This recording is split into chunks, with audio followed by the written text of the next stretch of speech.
Assalamualaikum warahmatullahi wabarakatuh. Salam guru penggerak, bergerak, tergerak, dan menggerakkan. Saya Eka Fitriana, calon guru penggerak Angkatan 9 dari UPTD SDN 32 Tegeneneng, Kabupaten Pesawaran, Provinsi Lampung. Dalam video ini, saya akan memaparkan aksi nyata Modul 1.4 Budaya Positif. Dalam pendidikan guru penggerak, saya dibimbing oleh fasilitator yang luar biasa, Ibu Ari Akhirni MPD, dan pengajar praktik yang semangatnya luar biasa, Mistri Handayani Sidabutar MPD. Ki Hajar Dewantara mengumpamakan sekolah sebagai sebuah ladang tempat persemaian bibit.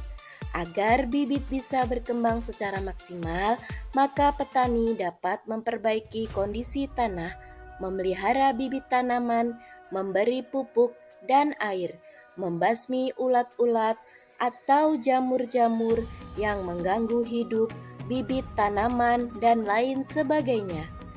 Dari uraian tersebut, kita dapat memahami bahwa sekolah diibaratkan sebagai tanah tempat bercocok tanam, sehingga guru harus mengusahakan sekolah jadi lingkungan yang menyenangkan, menjaga dan melindungi murid dari hal-hal yang tidak baik. Dengan demikian, karakter murid tumbuh dengan baik sesuai dengan profil belajar Pancasila.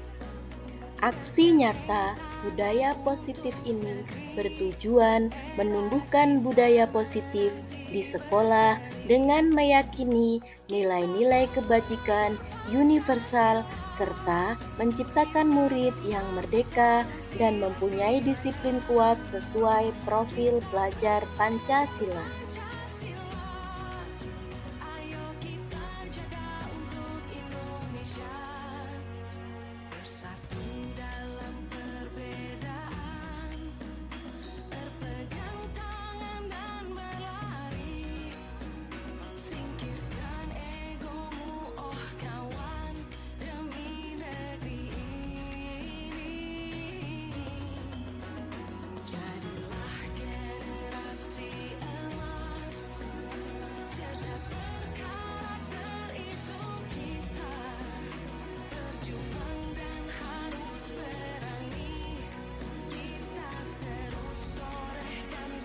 Bismillahirrahmanirrahim. Assalamualaikum warahmatullahi wabarakatuh.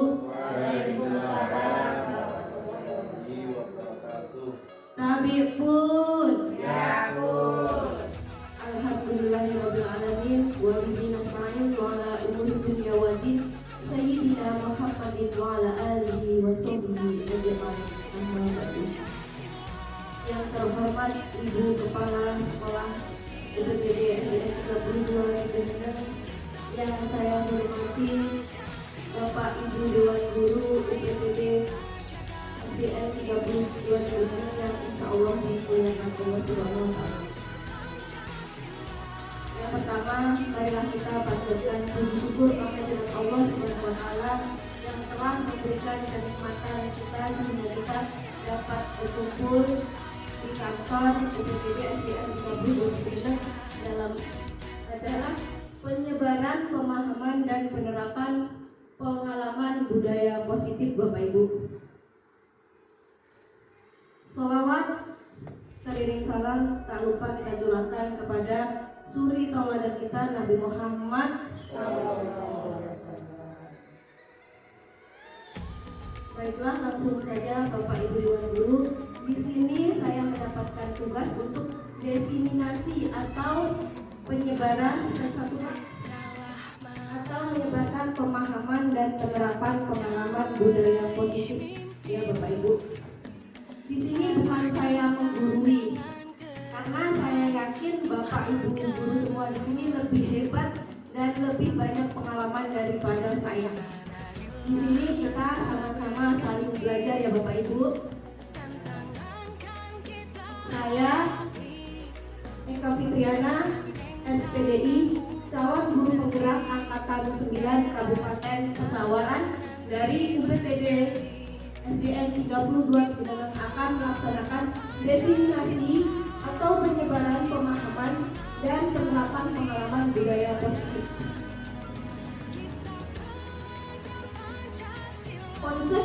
Konsep inti dari budaya positif itu terdapat beberapa unsur Bapak Ibu. Yang pertama, perubahan paradigma belajar.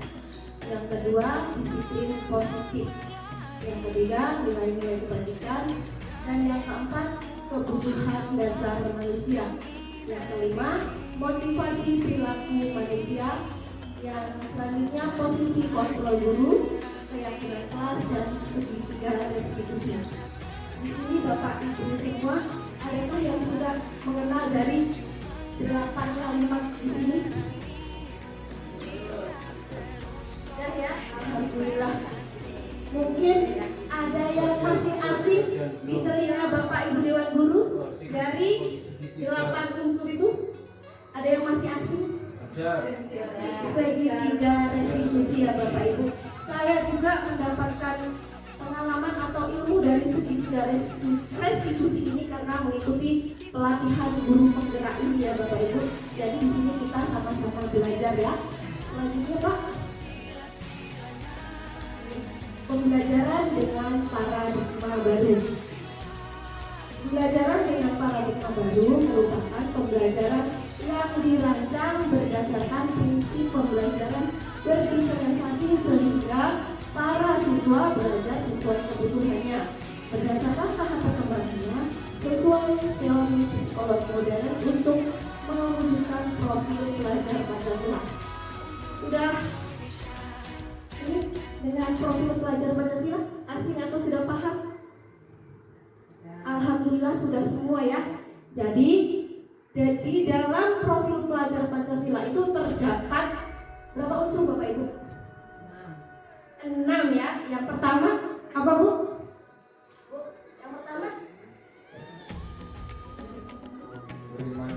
beriman dan bertakwa kepada Tuhan Yang Maha Esa dan terima kasih Bu. Jadi yang pertama itu beriman dan bertakwa kepada Tuhan Yang Maha Esa dan berakhlak mulia. Yang kedua, berkebinekaan global. Yang ketiga, gotong royong, mandiri, bernalar kritis, kreatif. Jadi bagaimana cara kita agar kita dapat menciptakan pembelajaran sesuai dengan profil pelajar Pancasila, sesuai dengan pemikiran Ki Hajar Dewantara. Bahwasannya kita menjadi guru itu tugas kita hanya menuntun ya Bapak Ibu, bukan menuntut murid agar mendapatkan nilai bagus atau mendapatkan peringkat. Jadi tugas kita bagaimana caranya menuntun murid itu agar dapat apa? Sesuai dengan profil belajar Pancasila. Pendidikan itu harus berpihak kepada murid. Teacher center bahasa kerennya ya, bukan teacher center, student center. Kalau teacher center, kita yang sudah kita lakukan selama ini adalah teacher center ya, bukan student center. Tapi setelah saya mengikuti diklat ini, saya mengetahui bahwasanya pendidikan itu harus berpusat kepada peserta didik dan sesuai dengan perkembangan zaman Bapak Ibu. Bukan serta-merta untuk peserta didik monoton itu saja. Namun kita harus menyesuaikan dengan perkembangan zaman yang ada di era digital ini ya. Selanjutnya Bang, nih di sini ada miskonsepsi tentang teori kontrol ya. Dari ilustrasi ini, adakah yang bisa menggambarkan ilustrasi di situ Bapak Ibu? Ayo. Di situ ada gambar kunci yang didorong.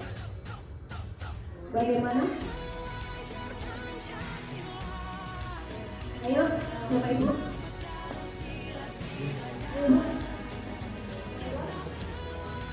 Pendapatnya tentang gambar teori kontrol. Kalau kalian lihat dari gambar ini, kita sudah mendorong siswa mengambil semangat, berani agar lebih aktif dalam belajar.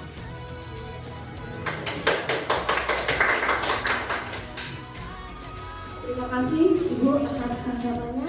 Dari bapak-bapak adakah yang mau menambahkan? Kalau tidak ada, saya lanjutkan. Jadi dari ilustrasi di situ ada gambar dua orang ya Bapak Ibu. Di situ memegang kunci ya. Diatur ya. Diatur kekencengannya, gimana bahasanya ya? Diatur mau kenceng atau mau longgar ya. Ilustrasi guru mengontrol murid. Jadi ilustrasinya bahwa penguatan positif, efektif dan bermanfaat. Ilustrasinya bahwa kritik dan rasa bersalah mampu menguatkan karakter. Jadi kita sebagai dewan guru itu dapat mengontrol siswa dengan cara memberikan rasa bersalah ya Bapak Ibu guru, bukan serta-merta menghukumnya saja. Nanti di materi selanjutnya ada ilustrasi bahwa orang dewasa berhak memaksa. Apakah kita melakukan itu Bapak Ibu? Ya, selama ini kita melakukan itu ya? Mari kita belajar budaya positif. Gimana coba? Ayo Pak, selanjutnya. Mengubah paradigma stimulus respon ke pendekatan teori kontrol. Silakan Bu. Stimulus respon. Realitasnya kebutuhan kita sama. Dalam teori kontrol, realitasnya kebutuhan kita berbeda. Menurut Bapak Ibu gimana? Kebutuhan kita itu sama atau berbeda? Berbeda ya. Jadi setiap murid itu mempunyai kebutuhan yang berbeda. Kita tidak boleh memaksakan kehendak kita. Yang kedua, semua orang melihat hal yang sama. Dalam teori kontrol, setiap orang memiliki gambaran berbeda. Gimana Bapak Ibu? Apakah kita mempunyai pemikiran yang sama? Masing-masing orang? Tidak ya.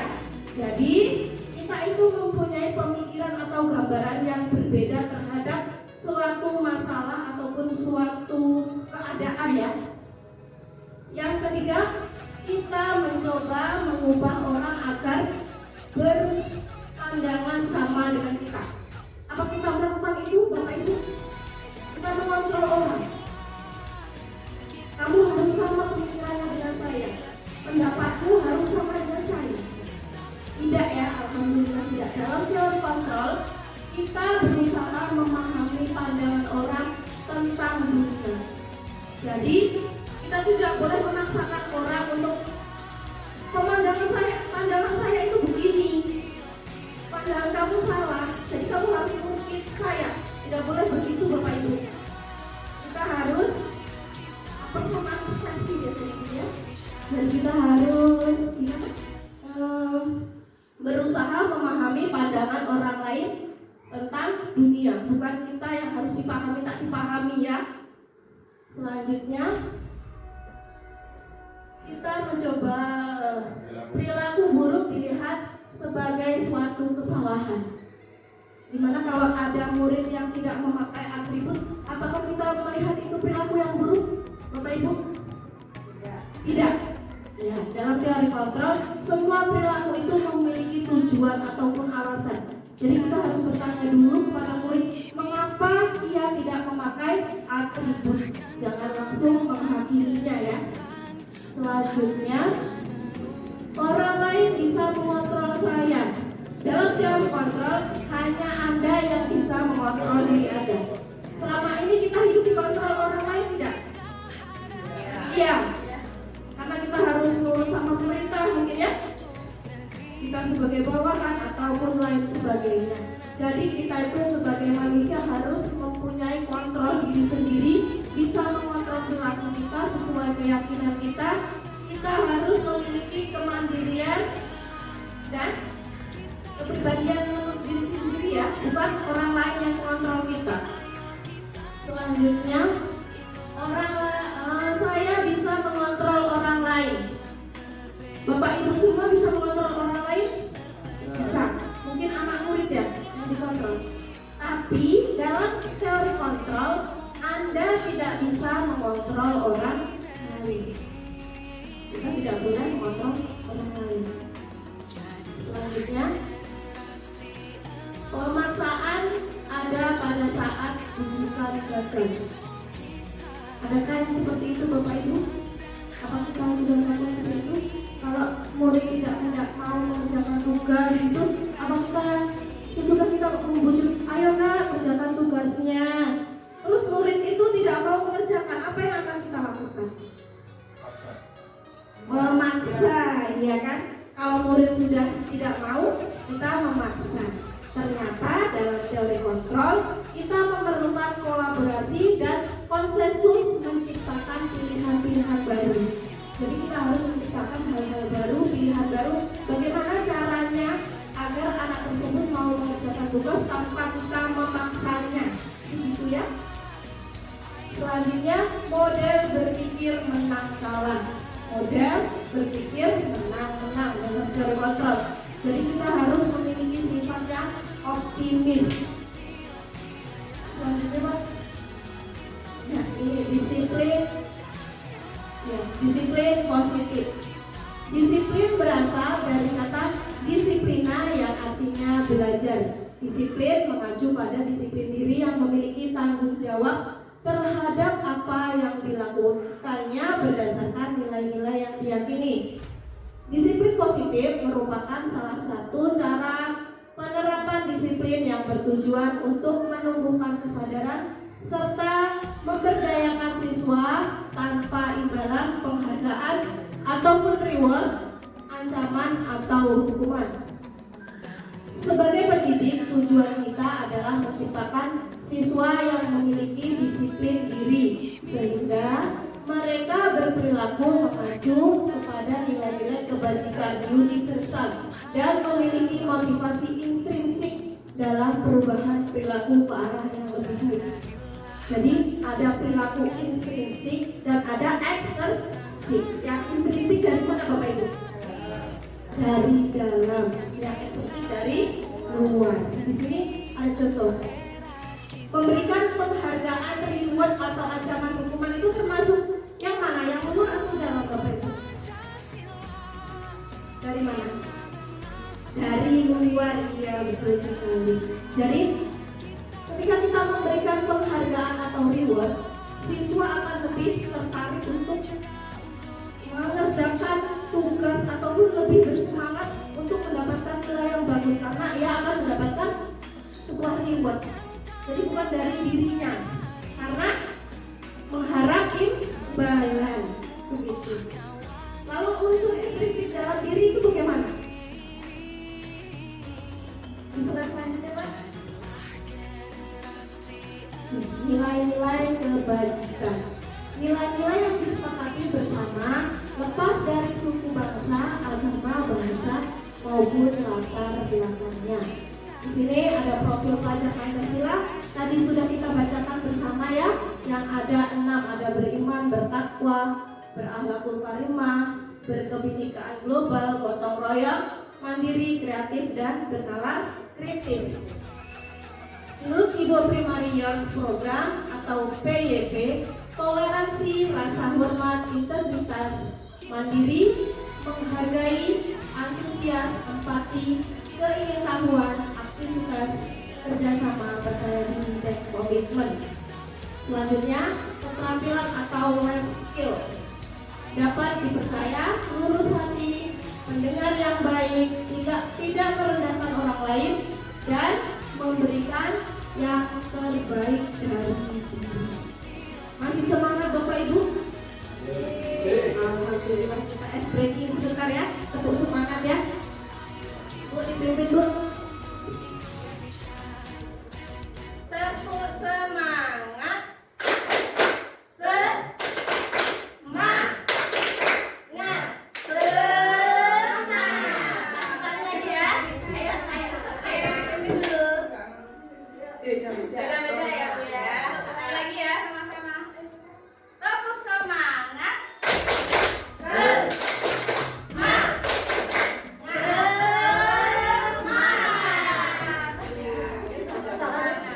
Sudah semangat kan? Alhamdulillah. Mulai lagi ya.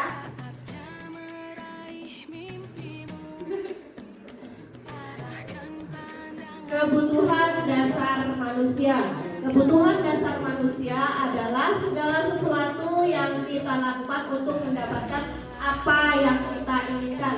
Seluruh tindakan yang kita lakukan memiliki tujuan tertentu, dan semua usaha terbaik yang kita lakukan adalah dalam rangka agar kebutuhan dasar kita terpenuhi dengan baik. Coba Bapak Ibu, kebutuhan dasar kita itu ada berapa? Adakah yang mau menyebutkan? Kebutuhan pokok, kebutuhan primer, sekunder ya Bapak Ibu. Kalau kebutuhan dasar, coba slide selanjutnya Pak. Nih, di sini ada 5 kebutuhan dasar manusia. Terdapat 5 unsur kebutuhan dasar manusia. Yang pertama itu apa Bu? Bertahan hidup. Yang kedua, kasih sayang dan rasa diterima. Yang ketiga, penguasaan. Yang keempat, kebebasan. Yang kelima, kesenangan. Iya. Jadi kebutuhan dasar manusia itu ada 5. Bertahan hidup itu meliputi yang tadi Bu, kebutuhan primer yang harus dicukupi. Kebutuhan yang pertama yaitu makanan, pakaian, tempat tinggal, keamanan, dan kesehatan. Itu adalah kebutuhan pokok kita semua ya Bapak Ibu. Kita memerlukan makan, pakaian, tempat tinggal, keamanan, dan kesehatan. Yang kedua, kasih sayang dan rasa diterima.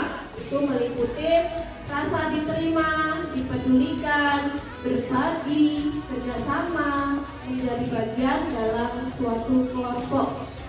Benar kan Bapak Ibu?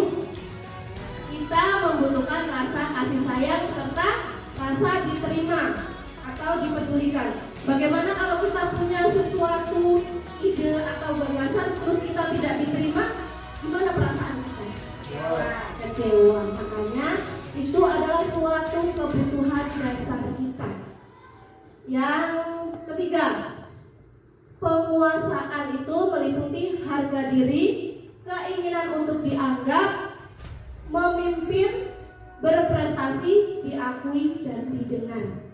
Ya kan Bapak Ibu, bagaimana? Kita ingin didengar kalau kita berbicara, kita ingin berprestasi, pasti kita tidak luput dari semua itu ya Bapak Ibu. Selanjutnya, kebebasan. Mandiri, memiliki pilihan, mencoba hal baru, mampu mengendalikan arah dirinya. Kita memerlukan kebebasan ya Bapak Ibu. Jadi, apa enaknya kalau kita hidup selalu dikekang?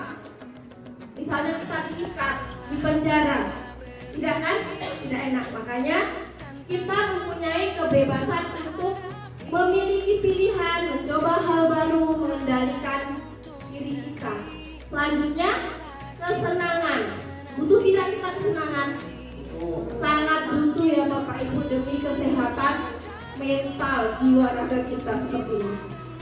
Jadi kebutuhan kesenangan itu bisa dengan bermain, dengan humor, dengan rekan sejawat, dengan anak, dengan murid, tertawa, itu sangat kita butuhkan ya Bapak Ibu. Selanjutnya, motivasi perilaku manusia. Ini ada unsur intrinsik dan ekstrinsik. Unsur ekstrinsik untuk menghindari ketidaknyamanan atau hukuman. Jadi siswa akan mengerjakan tugas jika karena ia takut akan ketidaknyamanan atau mendapat hukuman. Berarti siswa itu muncul dari diri apa? Luar rasa takut. Karena nanti kalau tidak mengerjakan tugas akan dihukum. Yang nomor 2, untuk mendapatkan imbalan atau penghargaan dari orang lain. Siswa bersemangat mengerjakan tugas ataupun bersemangat untuk berprestasi karena ia ingin mendapatkan imbalan, misalnya dari ibu bapak guru atau dari orang tuanya. Misal, kalau kamu bisa ranking 1 nanti ibu kasih mobil. Maka siswa itu akan menggebu-gebu semangatnya untuk belajar lebih aktif. aktif lagi agar dia mendapatkan peringkat 1. Tapi yang demikian ini sifatnya sementara Bapak Ibu. Nanti ketika ia tidak mendapatkan penghargaan lagi, maka semangatnya akan down, akan turun. Sudah tidak ada lagi semangat. Raya mengerjakan itu hanya untuk mendapatkan imbalan atau penghargaan, apapun, karena takut adanya hukuman. Jadi bagaimana caranya kita? Caranya adalah dengan motivasi intrinsik untuk menjadi orang yang mereka inginkan dan menghargai diri sendiri dengan nilai-nilai yang mereka percaya. Jadi harus timbul dari hati dan diri sendiri, keyakinan kita, bukan dari orang lain. Selanjutnya Pak, hukuman, konsekuensi, dan restitusi. Dari ketiga unsur ini, mana yang Ibu Bapak masih apa ya, masih ibaratnya baru tahu gitu, masih restitusi. Sama Bapak Ibu, saya juga baru tahu restitusi ini ketika saya mengikuti diklat ini. Sebelumnya saya tidak tahu. Padahal kita sudah melakukannya Bapak Ibu, cuman tidak ada rencana, tidak terancang. Hukuman. Apa bedanya hukuman, konsekuensi, dan restitusi? Ada yang ingin berpendapat?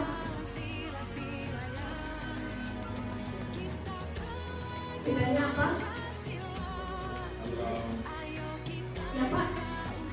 Restitusi itu lebih referensi, yaitu contohnya ketika murid atau siswa melakukan kesalahan dalam pembelajaran atau tidak mengerjakan PR, dia ditanyakan alasannya, kenapa alasannya tidak mengerjakan PR.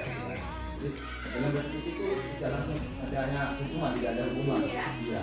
Dia hanya ditanyakan bagaimana terus konsekuensi ketika itu tetap terulang kembali untuk memperbaiki dirinya ke depan. Baiklah, terima kasih Pak. Beri aplaus. Ya benar sekali Pak. Bahwasanya restitusi itu adalah proses menciptakan kondisi bagi murid untuk memperbaiki kesalahan. Yang kedua, proses kolaboratif yang mengajarkan murid untuk mencari solusi. Jadi dalam restitusi itu ketika kita akan menghukum murid ataupun mencari jalan keluar dari suatu masalah, kita itu membuat sebuah rancangan. Terancang ya Bapak Ibu, bukan langsung kamu bersalah, kamu apain dia, tidak seperti itu ya. Yang kita lakukan selama ini ternyata adalah hukuman dan konsekuensi. Coba kita bahas tentang hukuman. Hukuman tidak terencana, tiba-tiba murid tidak tahu apa yang akan terjadi, bersifat satu arah, berupa hukuman fisik atau psikis. Contohnya gimana Bapak Ibu hukuman? Tiba-tiba, misalnya jewer yang fisik, itu hukuman ya. Terus apa lagi? Misalnya di kelas 6, siapa yang tidak mengerjakan PR? Si A tidak mengerjakan PR. Oke, sekarang kamu lari lapangan 10 kali. Itu adalah sebuah hukuman. Jadi sifatnya tiba-tiba, tidak terencana ya Bapak Ibu. Selanjutnya konsekuensi. Terencana, disepakati sesuai peraturan. Murid tetap dibuat tidak nyaman jika guru selalu memonitor murid. Jadi kalau konsekuensi, misalnya kita ada sebuah keyakinan kelas nih. Jadi apabila murid melanggar keyakinan kelas tersebut, maka ia akan mendapatkan konsekuensi sesuai yang sudah disepakati. Restitusi yang tadi ya Bapak Ibu sudah rencana. Nanti akan kita bahas. Lanjutnya Pak. 5 posisi kontrol guru. Dari 5 posisi kontrol ini, manakah yang sudah Bapak Ibu guru laksanakan? Apa Pak? Teman. Ya, teman. Apalagi Bu? Penghukum ya? Jujur saja mungkin penghukum. Ya, penghukum yang tadi sifatnya tiba-tiba itu ya, yang anak suruh lari keliling lapangan, itu adalah penghukum. Kalau pemantau dan manajer bagaimana Bapak Ibu? Belum ya. Pembuat rasa bersalah bagaimana? Tuh, langsung kamu yang salah, menghukum langsung. Sebagai teman, kita merangkul murid ya. Selanjutnya Pak, contoh penerapan posisi kontrol. Jadi di sini saya mengingat satu kasus siswa tidak memakai atribut lengkap saat upacara. Ini selalu kita laksanakan di hari Senin ya Bapak Ibu. Anak yang tidak memakai atribut lengkap, kita apakan Bapak Ibu? Ambilin sampah, terus baris di depan, apalagi Bapak Ibu? Jadi itu sebuah hukuman atau pembuat rasa bersalah? Hukuman karena sifatnya tiba-tiba ya Bapak Ibu. Ternyata seperti ini, kalau membuat rasa bersalah, kita harus menanyakan kepada murid, berapa kali Bapak Ibu harus memberitahu kamu?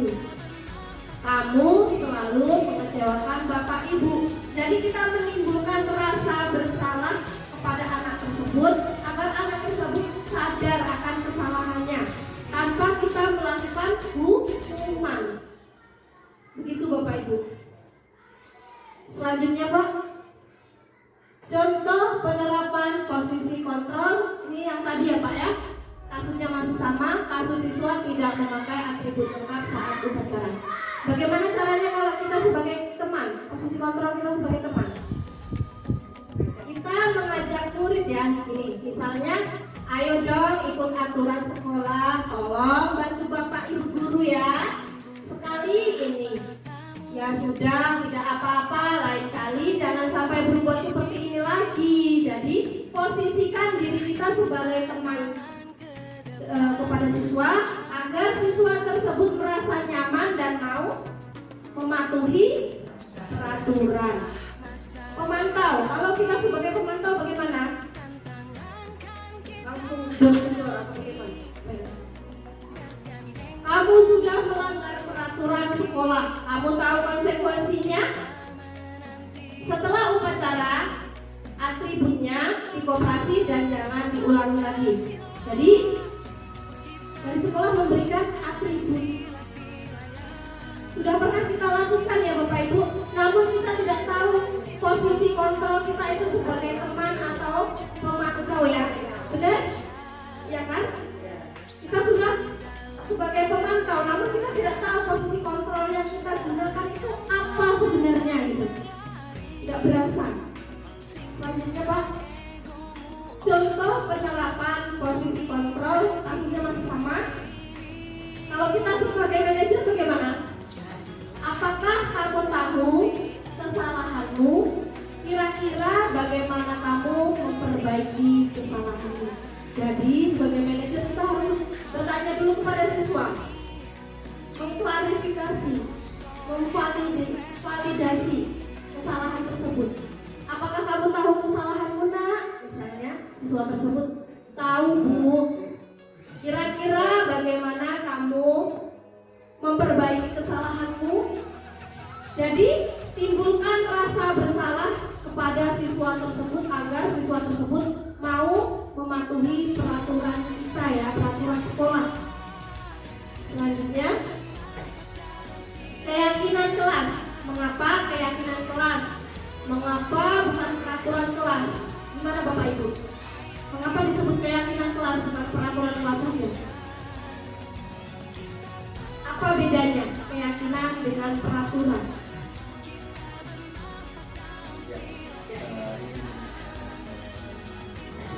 Biasanya kalau sesuai dengan pembicaraan mengenai keyakinan kelas, jadi sama-sama meyakini.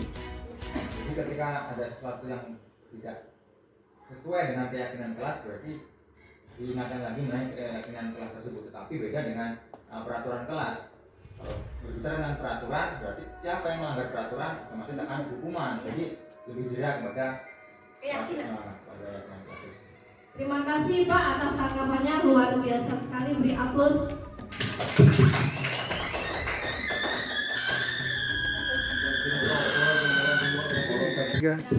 Oke Bapak Ibu, sebelum kita melanjutkan ke materi keyakinan kelas, kita ice breaking dulu ya, biar lebih semangat. Pak Bu, kita berdiri dulu ya Bapak Ibu.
Silakan duduk kembali Bapak Ibu. Terima kasih luar biasa.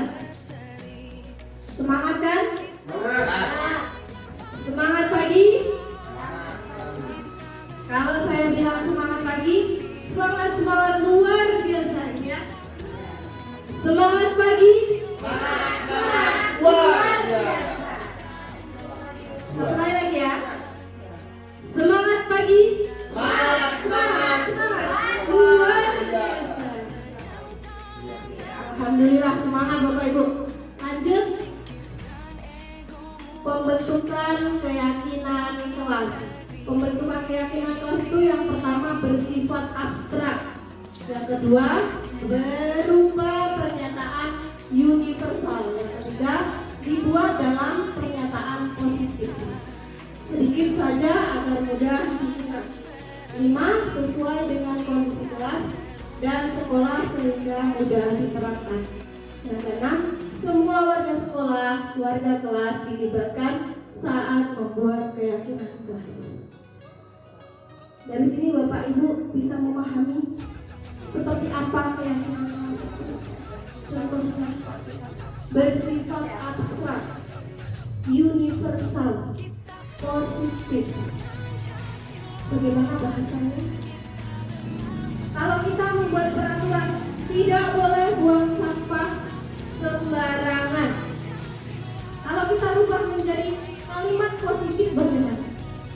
Atau pernyataan positif? Ya. Tidak boleh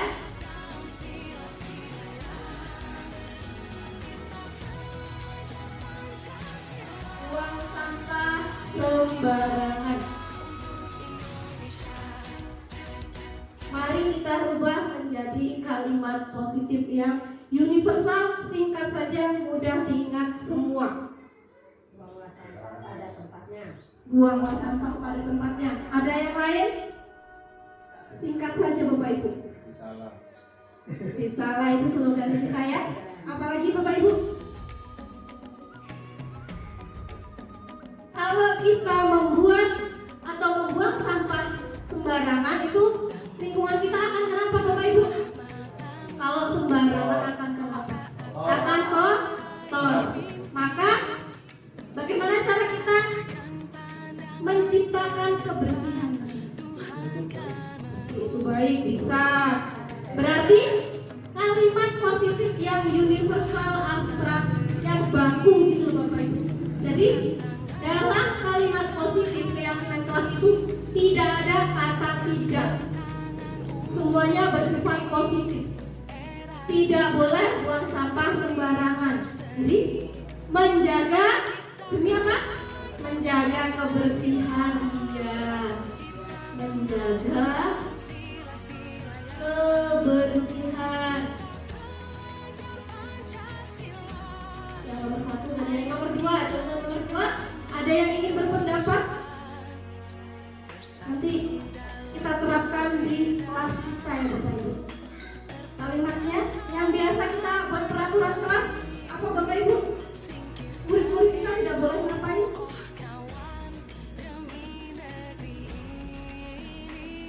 Tidak boleh mencontek misalnya saat pengulangan ya. Tidak boleh mencontek. Jalan mencontek apa mencontek? Jadi dirubah menjadi kalimat positifnya apa? Percaya diri. Apalagi? Mengajarkan tentang apa? Jujuran. Kejujuran, benar sekali. Jadi mengajarkan tentang kejujuran. Singkat saja Bapak Ibu agar mudah diingat ya. Apalagi? Umurnya tidak boleh menyeret-nyeret tembok, boleh. Itu masuk menjaga kebersihan. Terus ketika guru berbicara, murid itu berisik. Boleh tidak Bapak Ibu? Jadi keyakinan kelas apa yang akan kita buat agar murid tersebut tidak berbicara saat kita menjelaskan atau memotong pembicaraan kita?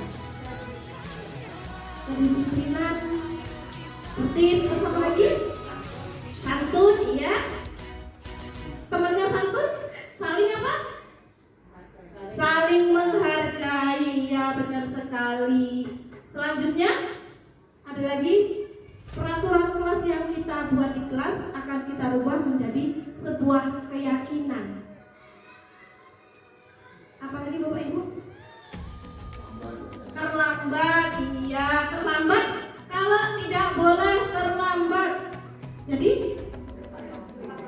kedisiplinan dirubah menjadi kalimat positifnya menjadi kedisiplinan. Pendek saja agar mudah diingat oleh semua. Apalagi Bapak Ibu? Masih banyak sekali ya. Apalagi? Menjaga kebersihan, menjaga lingkungan itu termasuk dengan menjaga kebersihan. Kalau memakai masker sekarang musim kemarau, demi apa? Memakai masker. Kesehatan, menjaga kesehatan. Kira-kira seperti itu Bapak Ibu.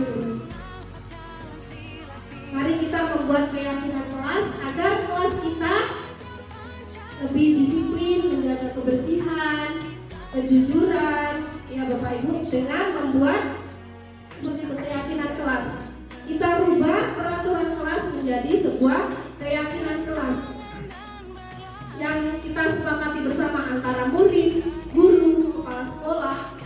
Ada keyakinan kelas, ada juga keyakinan sekolah. Jadi peraturan sekolah itu kita rubah menjadi sebuah keyakinan. Apabila kita yakin, kita laksanakan tidak Bapak Ibu? Yakin ikhlas kita ya laksanainya. Kalau sebuah peraturan kita diberi peraturan, kita mematuhi apa meyakini? Mematuhi peraturan ya. Tidak ada mematuhi peraturan, meyakini peraturan, tidak kan? Berarti lebih mengenal keyakinan kelas. Selanjutnya Pak. Nah ini segitiga restitusi. Masih asing ya Bapak Ibu? Segitiga restitusi. Jadi dalam segitiga restitusi itu terdapat suatu proses dialog yang dijalankan oleh guru agar dapat menghasilkan murid yang mandiri dan bertanggung jawab. Bagaimana caranya kita merestitusi murid yang bersalah Bapak Ibu? Bagaimana? Di sini ada gambaran segitiga restitusi. Panahnya ini mana? Yang pertama adalah menanyakan keyakinan. Sesudah kita menanyakan keyakinan, tahap selanjutnya adalah menstabilkan identitas. Selanjutnya yang ketiga, memvalidasi tindakan yang salah. Caranya bagaimana Bapak Ibu? Mari kita belajar bersama. Ayo Pak. Nih, dalam menstabilkan identitas, apa yang perlu kita lakukan? Kita membuat sebuah perencanaan atau rencana ya Bapak Ibu. Berdasarkan prinsip membuat kesalahan adalah bagian dari proses pembelajaran. Caranya bagaimana kita merestitusi murid? Yang pertama adalah kita melakukan dialog intern atau 4 mata kepada siswa yang bersalah ataupun berbuat masalah. Kita menanyakan. Kita membuat dialog pertama, berbuat salah itu wajar nak. Misalnya itu. Tidak ada manusia yang sempurna. Ibu, bapak juga pernah melakukan kesalahan itu. Ibu, bapak tidak mau mencari siapa yang salah. Tapi di sini ibu bapak ingin mencari solusi dari permasalahan yang kamu hadapi atau permasalahan ini. Kamu berhak merasa begitu. Jadi kita menimbulkan rasa apa Bu? Pak? Rasa bersalah. Selanjutnya, validasi tindakan yang salah. Kita berdasarkan prinsip setia berlaku berupaya memenuhi suatu kebutuhan tertentu. Jadi kita menanyakan ya Bapak Ibu, kita validasi tindakan yang salah tersebut dengan cara bagaimana? Kita menanyakan kepada siswa, apa kamu pasti punya alasan kenapa melakukan hal itu. Siswa menjawabkan ya Bapak Ibu. Lalu sesudah itu, padahal kamu bisa melakukan yang lebih buruk dari ini ya. Kamu patut bangga karena telah melindungi sesuatu yang penting buatmu. Jadi kita memberikan apresiasi dulu kepada siswa tersebut agar siswa tersebut lebih percaya diri dan kok ibu ini nggak marah ya, padahal saya melakukan kesalahan. Jadi timbul dalam dirinya, insting-instingnya dia merasa bersalah tanpa kita harus menghukumnya. Selanjutnya, kamu melakukannya karena mempertahankan sesuatu yang penting bagimu. Itu akan timbul dialog antara guru dan murid ya Bapak Ibu. Selanjutnya Pak, kita menanyakan dalam menanyakan keyakinan. Menanyakan keyakinan kelas yang sudah kita buat ya tentunya Bapak Ibu. Yang pertama, apa keyakinan kelas kita? Jadi kita bertanya kepada siswa, keyakinan kelas apa yang sudah ia langgar? Siswa sudah menjawab, lalu nilai-nilai apa yang telah disepakati bersama. Seperti nilai yang tadi Bapak Ibu, misalnya dia berantem berarti melanggar nilai apa?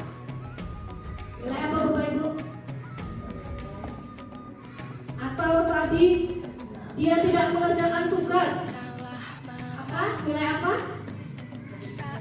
Kedisiplinan boleh, berarti kedisiplinan kelas Bu misalnya. Saya tidak mengerjakan tugas Bu, lalu kita tanyakan, seperti apa gambaran sebuah kelas yang ideal menurutmu? Kita timbulkan rasa bersalah lagi. Seperti apa nak gambaran kelas yang ideal, yang tentram, yang bagus menurutmu? Kok kamu sudah membuat gaduh kelas kita? Ini Bu, kelas yang ini saling menghargai, yang tidak saling mengolok-olok. Tapi kok kamu melakukan itu, kenapa? Kita coba tanya mendasar sama Bapak Ibu. Terus, kamu ingin menjadi orang yang seperti apa? Kita tanyakan. Kalau anak itu brutal, kita tanyakan, kenapa kamu lakukan seperti itu? Kamu ingin menjadi orang seperti apa kalau kamu brutal? Otomatis siswa tersebut akan menjawab ya Bapak Ibu. Selanjutnya Pak, selanjutnya adalah penutup. Alhamdulillah, dalam penerapan program disiplin positif, hendaknya guru itu memiliki standar kepribadian ya Bapak Ibu, profesional dan sosial baik, di mana guru mampu merefleksi dirinya dalam posisi kontrol saat ini, bagaimana perjalanan dirinya sebagai among ataupun manajer, yang menuntut bagi murid-muridnya menjadi insan yang mandiri, merdeka, dan bertanggung jawab. Itu semua menurut standar nasional pendidikan Bapak Ibu. Mampukah kita melaksanakannya Bapak Ibu? Alhamdulillah, kita akan merubah peraturan kelas kita menjadi sebuah keyakinan kelas, menjadi budaya positif ya Bapak Ibu. Kita rubah peraturan hukuman itu menjadi sebuah budaya positif sehingga menimbulkan keyakinan kelas yang diyakini oleh kita semua warga sekolah. Alhamdulillah, terima kasih atas partisipasi Bapak Ibu guru semua. Kurang lebihnya saya mohon maaf kepada Allah. Astagfirullahaladzim. Selanjutnya akan dilanjutkan oleh Bu ini tentang IKN Bapak Ibu. Namun saya akhiri dulu. Wassalamualaikum warahmatullahi wabarakatuh.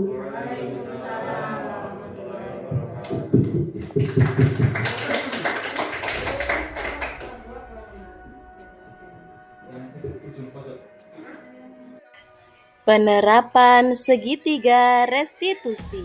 Nur, gimana kabarnya? Baik Bu. Oke, duduk dulu ya. Oke, duduk. Kamu tahu tidak kenapa Ibu panggil ke sini?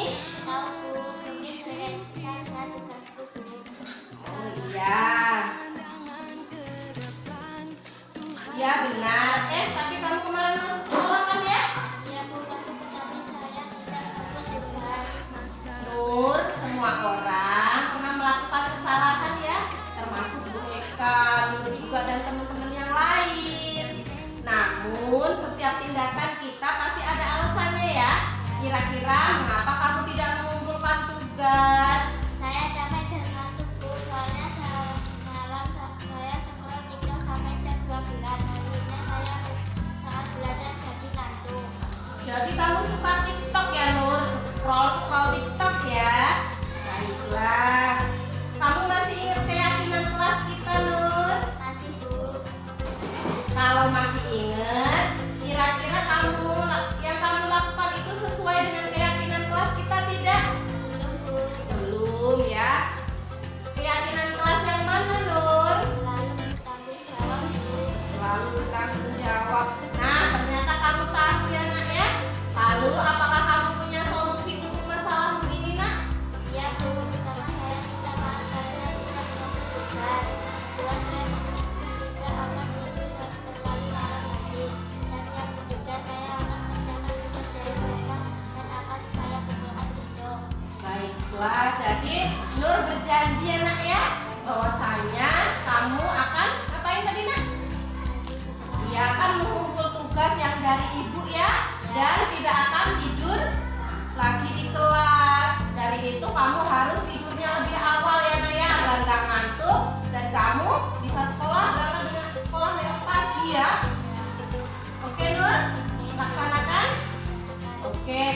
kembali lagi beristirahat ya. Penerapan pemahaman pada siswa dengan membentuk keyakinan kelas. Membuat keyakinan kelas. Apa itu keyakinan kelas? Keyakinan kelas merupakan metode untuk menimbulkan kembali disiplin positif yang didasari oleh motivasi dari dalam diri. Implementasinya, keyakinan kelas dilatar belakangi bahwa ditemukannya beberapa murid yang masih diingatkan untuk melakukan tindakan kebaikan ataupun kedisiplinan. Tujuan dari dibentuknya keyakinan kelas adalah 1. Menumbuhkan keterlibatan murid dalam membentuk keyakinan kelas untuk mencapai kelas impian bersama guna pembelajaran yang efektif. 2. Mewujudkan merdeka belajar yang berpihak pada peserta didik. Yang ketiga, menciptakan komunikasi segala arah antara guru dan murid-murid. Yang keempat, membiasakan budaya dan disiplin positif.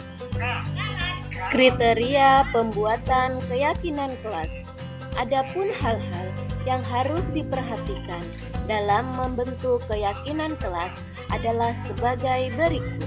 1. Keyakinan kelas bersifat lebih abstrak daripada peraturan yang lebih rinci dan konkret. 2. Keyakinan kelas berupa pernyataan-pernyataan universal. 3. Pernyataan keyakinan kelas senantiasa dibuat dalam bentuk positif. 4. Keyakinan kelas hendaknya tidak terlalu banyak, sehingga mudah diingat dan dipahami oleh semua warga kelas. 5. Keyakinan kelas sebaiknya sesuatu yang dapat diterapkan di lingkungan tersebut. Terdapat 5 langkah membuat keyakinan kelas, yaitu yang pertama, siswa menulis keyakinan yang diinginkan. Yang kedua, guru dan siswa mengulas keyakinan yang telah ditulis. Yang ketiga, guru dan siswa memilah keyakinan yang penting. Yang keempat, mengubah keyakinan kelas menjadi kalimat positif. Yang kelima, mengecek dan mengulang. Dalam membuat keyakinan kelas, guru membuat siswa berkelompok, menulis satu keyakinan kelas, dan menempelkan kertas sticky note di papan tulis. Contohnya, dalam curah pendapat, murid menulis "jangan terlambat".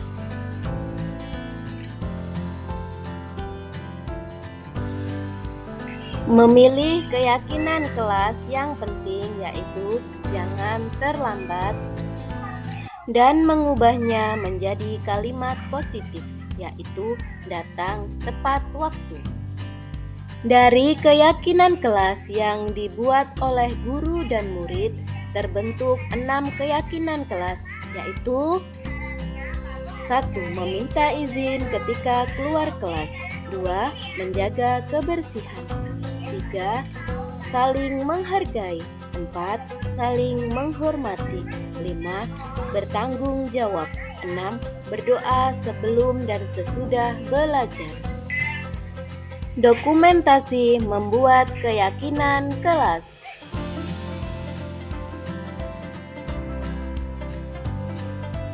Assalamualaikum warahmatullahi wabarakatuh. Pak Bikun, perkenalkan nama saya Dio Rifki Perdana dari SDN 32 Taginenang kelas 6. Sangat senang karena bisa berkolaborasi dan bisa bertukar pikiran dengan teman. Assalamualaikum, perasaan saya sangat senang. Demikian tadi aksi nyata diseminasi budaya positif di UPTD SDN 32 Taginenang. Salam bahagia Bapak Ibu Guru Penggerak.